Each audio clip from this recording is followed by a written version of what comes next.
fervente preghiera. Non negar a questo straziato mio cuor, prego al suo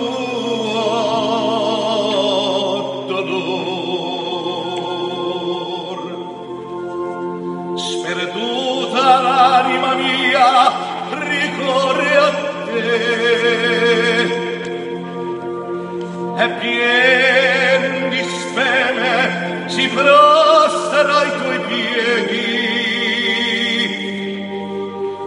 t'invoca e attende che tu le dia